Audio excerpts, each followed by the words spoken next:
niya, responsible ka. Hindi yan magtututos na hindi niya naisip na kaya. Pag alam niya, mag-uutos ba tatay mo, anak, buhatin mo yung isang buong baboy. Hindi niya sasabihin yun. Kasi alam niya hindi mo kaya. At andoon yung awa niya sa'yo. Hindi yan mag-uutos, okay, buhatin mo isang saang bigas. Hindi ganun ang magulang.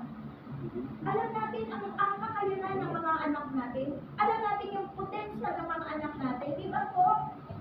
Hindi mo paglalabahin yan ng mula umaga hanggang gabi. Alam mo kung hanggang saan lahat pwede mong pagawa sa anak mo.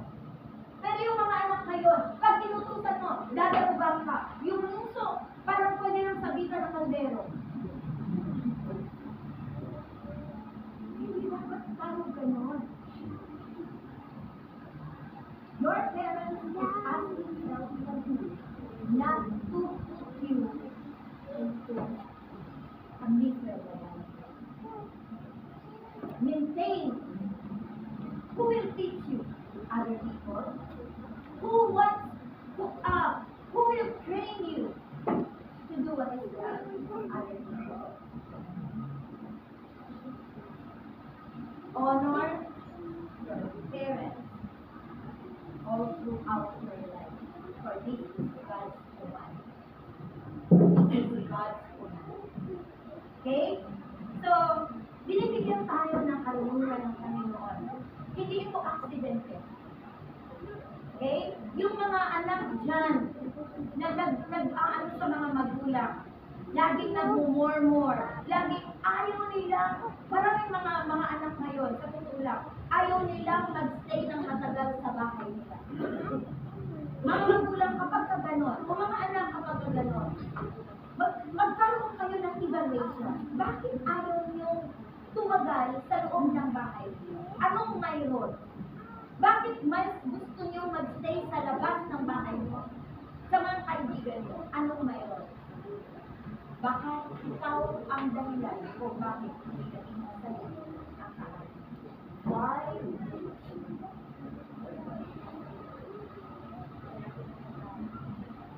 Yung why, lagyan nyo ng sakit. Iba lahat ng yung sasakit na 4x4. Sinasagutan pa rin. Wala namang equal, wala question mark. Ikaw pa kaya na mayroon kang why? Di ba? Dapat sinasagot yan. Bakit ayaw mo? Why people want to sleep all the time? Dapat you know what is that. Is it God's will for you to sleep all the day round? Is it God's plan for you to really play gadgets every day? Remember,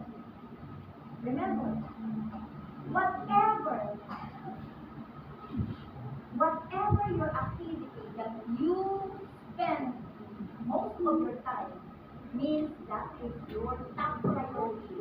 That is your God in your life. Yun sabihin. Kung ano daw yung first priority that you make in your life, meaning that is your God. That is your God.